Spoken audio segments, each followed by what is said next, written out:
Okay, everybody, this is going to be the ghettoest of ghetto videos for how to. First time ever attempting one of these, but I'm going to try to show, oh my god, how I do this, well, style of whatever the hell it is, sketching. Um, I've been working on this for months, on and off, for like started over a year ago, I think. But you can see the difference that the little bit of work I've done now is over here, and where I first started out was here. And the difference in overall quality of that, and then when I became more serious a little bit in here and started developing kind of what the style would look like, and then refining it more to become more smooth. Hopefully it's not going to mess up. This is why I need to finish things, and it wasn't. That's why it's on lined paper, for God's sake. That's why it looks so crappy up there. But I'll show you kind of the blending technique and how I get this sort of a smooth, shiny transition that really lends itself to biomechanical, creepy H.R. Giger stuff without an airbrush. Tools, I have just wrought ring pencils. Those don't matter. It's just the lead that matters. This is my shading one. It's 4B. My standard one, which is just the number 2 lead, whatever. I don't know this stuff. And then this is my highlighting one, which is just 4H. And then I use, shout out to my boy Killface, this pen with Noodler's The Heart of Darkness ink. This started out as like literally a doodle sketch to try out this ink, and I love it, and it works. And I used this pen, which was free with it, and I did catch that. And this pen sucks, but it helped with this, and I will never use it again. This is what I use for my edges now, and writing and all that crap. But anyway, enough about not drawing. I'm going to sit this on a tissue box. Ghetto as all hell. And, God, I even have a fan running. This is going to be like the best quality video of all time. God, try to get the lighting to not be like obnoxiously shiny, but whatever, you'll get the idea. I'm just going to work on like this little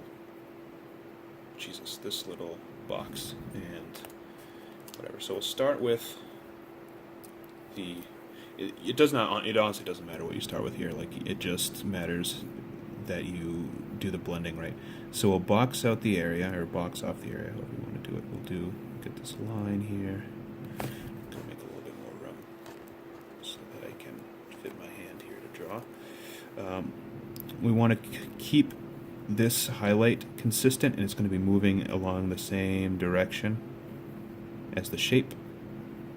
So we're going to try to keep this part in this box. Like, you take each one at a time, and it's going to be like, you'll see. So I'll start. This is my 4B, like my darkest pencil, and I'm going to just block out where, in general, the shadow is going to be, and I'm being very light here, just using the very edge of my pencil. And then in the darker portions, like the corners, you can see I press a little bit harder, and then you get that little bit of a darker.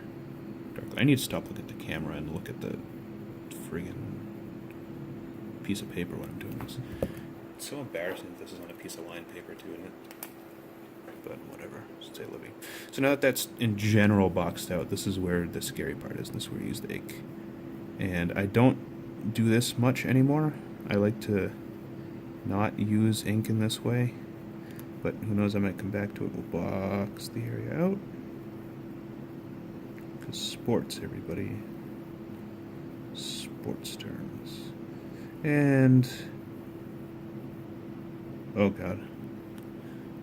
Alright. We're doing these little semi-random featherings to help in the future blending of the layers that we're going to do. So now that we've got this kind of squared away, notice we're going on an angle here too, right? we're banging it up towards where it's going to be darker, and this is where it's going to be most light. So now that we have that, those are our deepest shadows. We start the blending process. Well, let's let it dry. It's still wet here and still wet here, so I can start up here where it's not going to get in the way. That would be interesting now that I think about it, trying to do wet blending. I think it would just be disgusting and gross trying to do that. The thing I actually have experience with is miniatures painting, and wet blending is a big technique that's used to get a good blend together of different shades or colors or whatever. But I think it would be disgusting with ink and pencil, and it would just look awful and messy. Now I want to go right in and go over this, but it's still a little bit wet, so I have to be careful and be patient, and I'll just kind of form where the area of light's going to be. So you can see it already kind of, taking the general shape and flow of where things are going to go.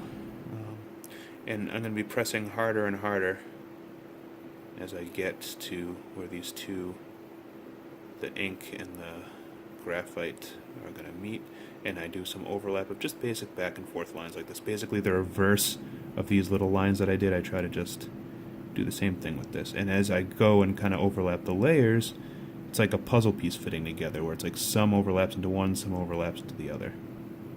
And I'll do some just general back and forth lines too. Like, so this would be like a flat, unblended line, and so after I get this done, where I'm trying to merge the hatches or the feathering from the ink and the graphite, after I do that, then I'll go back over and blend it up a little more into this space.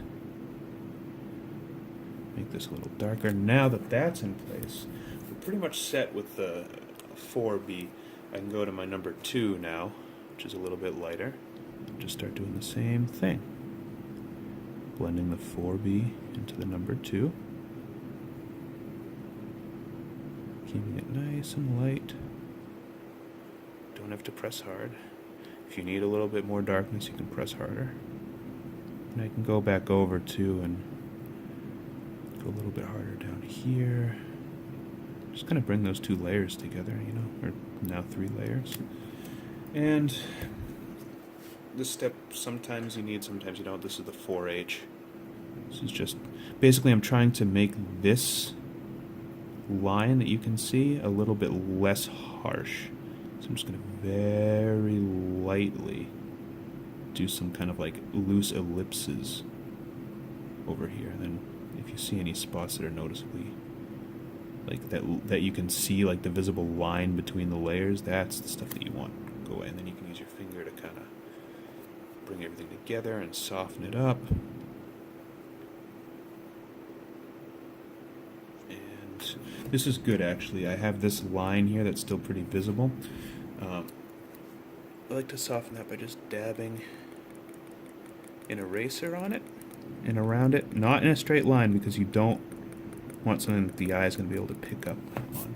And then you see that kind of line's been obliterated, and we can go back in and make the gradient look right. And we're pretty much done. I just want to darken this a little more. And you know what? I'll darken this too. You can always go back and hit more stuff too to make everything look more uniform. And that's really all there is to it. Darken this up a bit